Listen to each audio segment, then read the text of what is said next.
make sure it works. If it doesn't work, that's the source of your problem. If it does work, then once again, kill the power feed, press the power switch, touch exposed metal, and add another component. Give it power, power up, test. And repeat this over and over and over again until either A, you find a problem, or B, you have everything connected and there's no longer any problem. If everything's connected and there's no longer any problem, the computer's working as intended, of course you can reinstall it in your case, and there you go, you have solved your problem. So essentially this is the advanced technique, as mentioned many times over.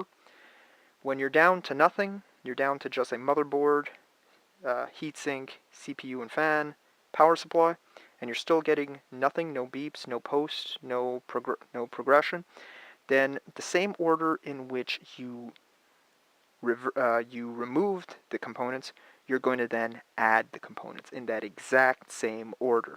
So since we removed well, that's not entirely true, because first off we disconnected everything from the back of the computer. Omit that step.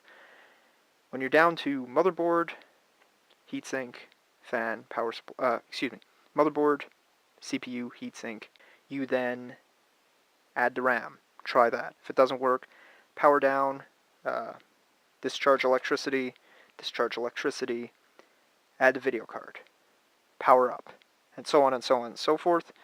Continue to do that. If after the complete disassembly, the complete teardown, if you will, of the machine, and then the complete assembly of the machine, and you still have no B barcode, you have nothing on screen, your computer never passes its state of limbo and never progresses past post, never progresses to and past post, then I'm afraid, as mentioned many times in the previous video, one of your components, your remaining components, is, whether it be motherboard, CPU, or power supply, is inadequate, defective, and sadly good for, I want to say good for garbage, but good for proper disposal in a environmentally sound facility that handles electronic waste. There you go. So there you go. With that, I hope this information helps, as did the last video, and as usual, all the best.